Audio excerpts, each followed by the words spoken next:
it was in-home sales and manufacturing that like I didn't want to be in anymore. If I just worry about myself, my own metrics, my own plan, like I can make more money with less stress. Consistency and discipline is what I struggle with the most. What are some highlights you can pull out? Like, hey, don't do this, or hey, do this, that they could actually pull value from.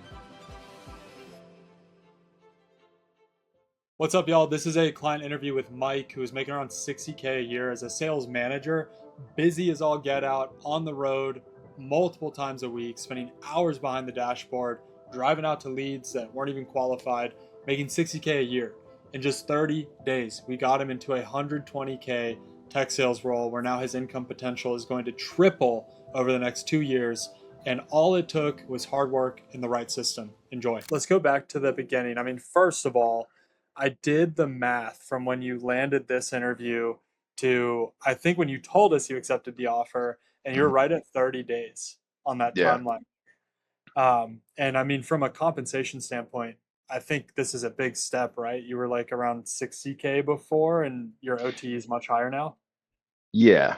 Yeah. It's definitely, my last really job was doing 100% commission because I switched from the manager to the sales, right? But the Yeah. manager position was 60, the same salary, but like there's no way I'd be making like 115, 120 as a manager there. Wow. Just the way it's set up. And then through the lack of leads and yeah, just lack of, let's just say everything with that company. Um, like, I don't really see 120 having being possible in Yeah. 100% commission either. So Yeah. yeah, I would Which definitely say a step up in this. is kind of crazy that as a manager, so you Yeah. have a lot of responsibilities on you. You're not even Yeah. making what an IC can make, even entry level in tech. So Yeah. tell us about life before tech, right? Like, what were you hmm doing? Why wasn't it working out, and why did you ultimately decide to jump into the industry? Yeah. I mean, what wasn't working out for me was it was a lot of company specifics and industry specifics. So company specifics, micromanagement, like extreme micromanagement, a lot of inefficient processes, repeating work over, just to make sure everyone knows what's going on. Like there was never a central hub of communication. Um, and as far as that's probably the biggest thing on the company, as far as the industry goes, it was in-home sales and manufacturing that like I didn't want to be in anymore. So the last 3 years I've been with solar and with home exteriors doing in-home sales in person Yeah. throughout the Monday through Saturday, not knowing what my schedule is going to be until the day before or sometimes the day of. Road warrior, just a lot of travel, and I love going into people's homes and hanging out with them and getting to know them. But sometimes the lead quality, there just was no quality control.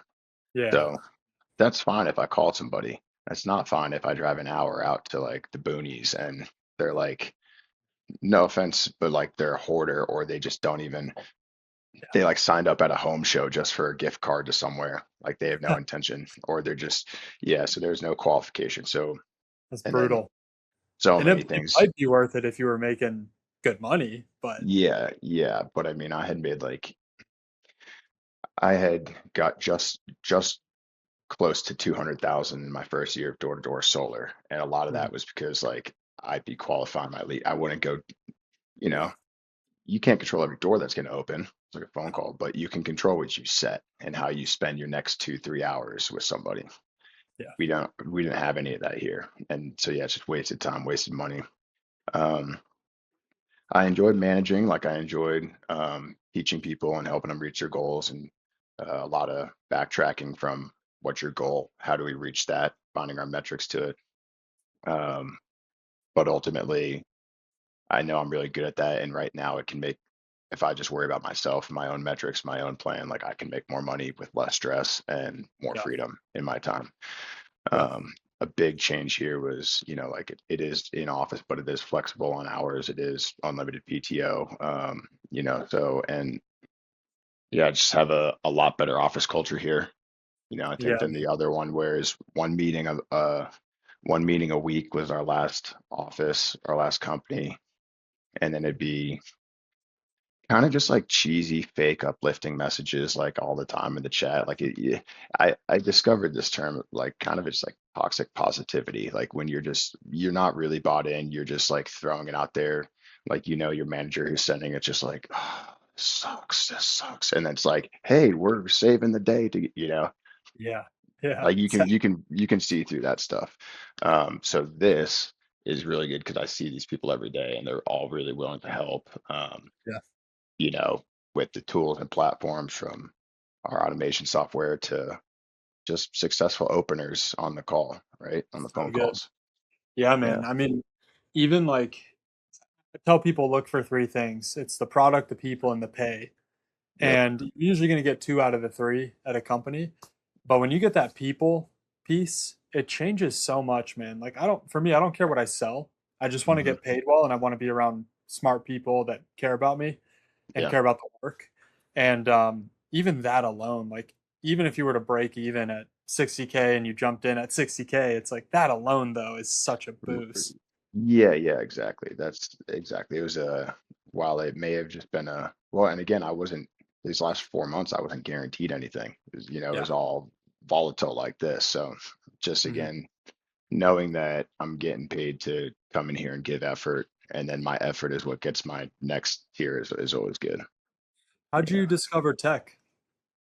Um, I mean, really just being open and aware to different industries. I mean, I would say in the last 10 years, 11 years of my sales, I've always just been looking at other industries and trying to figure out what's next. When I was leaving print in 2017, I was either tech sales or pharmaceutical med device sales, and I went pharmaceutical route, you know. So like, had I just gone tech route, who knows if I'd still be in it or where I'd be at. Um, but like for me, there was a lot of the things I didn't like about pharma too you Yeah. know um and again, a lot of it comes down to kind of the road warrior sales. Like in face sales is great, but we can do in face sales like this. We don't have to be in your office anymore. So Right. um making so I guess like the things that drew me to tech would be having more control of your schedule, being able to work in efficient time blocks, right? Not even deal with like commutes and things like that as much. Again, I do have a commute here, but it's 20 minutes and it's I'm driving less than I was at the previous. So it's all relative. Yeah. Um, and then I think knowing that I do want to be working, full-time remote at some point, being able to work while I'm traveling. Hmm. And so this gets me into the nuances of just being online, like um, the nuances of how to effectively have a communication workflow, what tools I'm using to automate my processes, what I know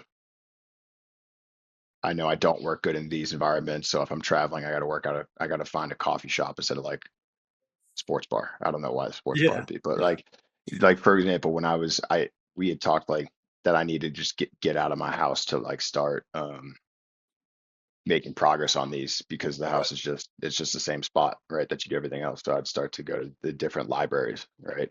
Yeah. And Yeah. like that would just put me back in school mode, which was good.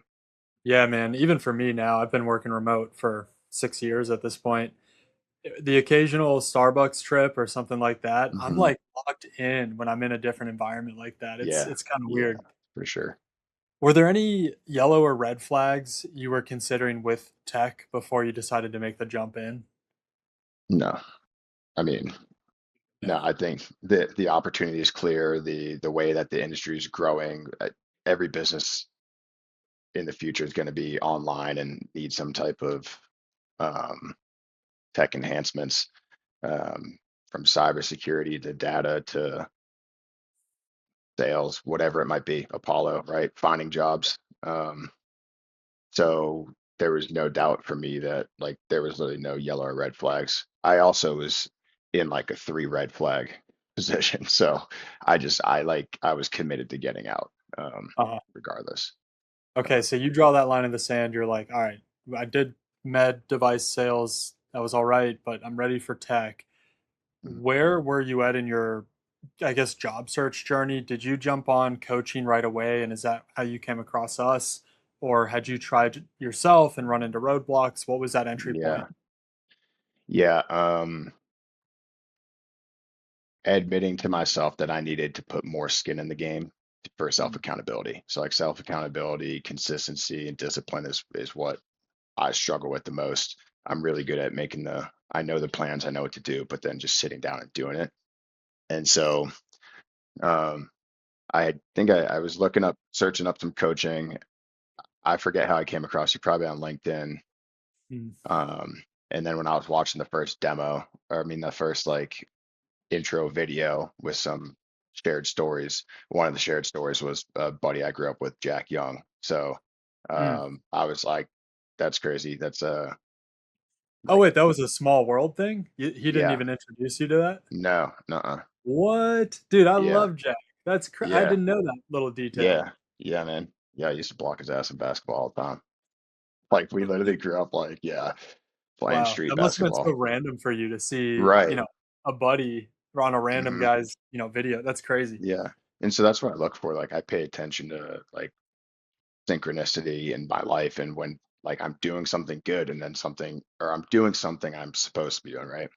Yeah. Something connects to a small world connection or just an unexpected benefit, whatever. And so I just immediately hit him up and was like, so that pretty much it. I pretty much didn't really look at many other coaches after that. Like I kind of felt around, but I'm like, all right, this popped up for a reason. And then for me, it was just putting my money where my mouth is. Like, dude, Yeah. if you're gonna put 5 grand down, like, and not go get a job in the next 3 months, then you should go clean fish in Costa Rica. And there's nothing wrong with that either. But like, Yeah, I, yeah. I hear like you, man. something's wrong, something's wrong with it. So Yeah. now, and Well, that's like again, like December, I started doing it a bit, let things get in the way. Like January, let things get in the way. And I mean, it was really like I applied to CampSpot probably like this company I work for, probably like December, and I can get to these dates, but around like December like 10th or so. And I okay. got an invite back to do an interview, and I like it just went under or like past my radar. I didn't even Yeah. see it, or I didn't do anything about it. I didn't. So when I got more serious, probably like January 15th or so, mid-January, I reached back out to them and said, "Hey, are you guys still looking?" Because they were looking to hire a couple people. Hmm.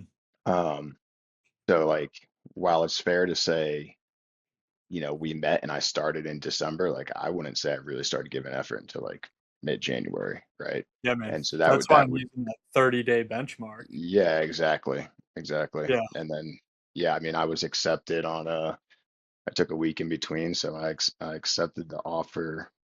uh, I accepted the offer on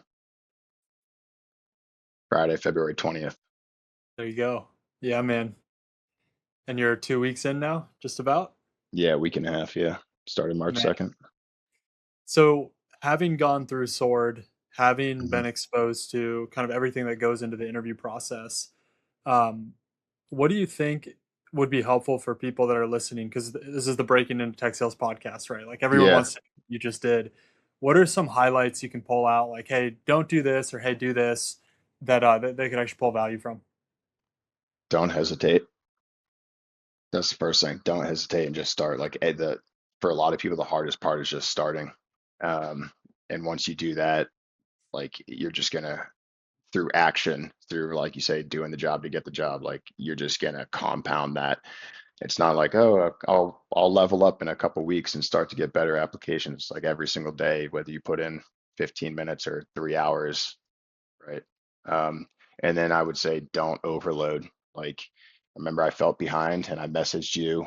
I was like, dude, I just applied to 27 companies tonight. And you're like, you got a lot of calls to make tomorrow, then. And that's the thing is I overloaded that. And so the process isn't going to work for that. Um, Yeah. if I look at realistically the numbers in my time, like I tracked all my applications on the side too. I Mhm. probably clicked apply and had an actual application into probably like 40 companies over the Uh, time. I probably did the process for like 4.5. mhm. I landed 2 interviews, 2 companies, and I took one offer. So like, um, There we go. I It's guess a what I'm saying is 50% like, version right, through. right. As long as you do the process. So that's what Yeah. I'm saying is you take those other ones that like 35 of those because I didn't follow up with even a cold call on them. they're pointless. But the 5 I Yeah. did follow up with cold calls, right? Sent personalized LinkedIn's. Yeah, that's what I would say. How'd it feel to Um, get the offer? Great. Yeah, it felt awesome. Um, it felt I just felt like relieved, really, that I didn't have to go back to what I was doing. And know that I always like learning new stuff, right? Like I always like one of my favorite parts of the process of a new company or new job is the learning curve and figuring out, you know, where their value proposition is and Mhm. how I can put my spin onto it. So getting Yeah. excited for that. Let's go. I guess last question I have for you, and by the way, that's really good advice. I think the guy who's gonna get in shape faster is the guy who goes to the gym every day, not the guy who Right. goes in once a week for 3 hours, right? And so Hmm. once you did apply that, you saw the fruit, and you got honestly, you got into an offer really fast. Like once we were starting to Yeah. execute. Hmm. Um, what advice would you give to the guy who is like you back in 2017, who's like, man, I know I'm not where I'm supposed to be. I've got these different paths I can explore. I went medical. Like what was your mindset at the time, and how would you cut through that mindset now being where you are? Yeah. My mindset at the time was to try to find the perfect situations and, like, for me, opportunities, and do all the research I can so I know the industry jargon and lingo before I'm embarrass myself calling somebody to network, right? Yeah. It was like prepping, right? And so what I would say now, I would have just probably would have searched like 2 random networking industry events a month and just gone and just talked to people. Like, I honestly have no idea what I want to do, you know. I don't even know when I will or if you do, but what do you do right now? And just trying to understand what people really like about the job, not if they like their job, but what do they like about it? Like you said, Yeah. people could say, "Oh, I love my job. I'm in finance." Someone in finance could hate their job, but if they, like Mm. you said, have the good people around them, they get paid well, they have a good product. I mean, that's a trifecta. So Yeah. yeah, I would just, it's again, just like not waiting to be prepared, just going and talking to people and being inquisitive. It's the way to do it, man. Just going and talking to people. And I think that's a good lesson for people out there. Just because you're not in the industry doesn't mean you can't interact with the industry. Like just hit Hmm. people. We're just humans, right? Like Right. now you're like Mike who's in tech sales, who's super cool. But I mean, a month ago you weren't. You're just Mike, right? And so Yeah. like there's no difference. So what's funny about that is I got a LinkedIn message on Saturday from someone who wanted an introduction for our and to chat for a new position we had open, and I was like, just laughed, and I was like, that's me 3 weeks ago, you know. Yeah, yeah, it's good advice, man. Well, cool. You're not a stranger to Swordman. You're part of the family forever now, the Mhm. rest of your career. So any support you need, you're gonna have us. Any AE questions you have, I'm probably not the guy. Jordan is though. He's Yeah, much better on the AE side. But yeah, man, I just want you to know you're well supported heading into this next chapter, and I'm super pumped for you. perfect, man. I appreciate the help and the guidance along the way.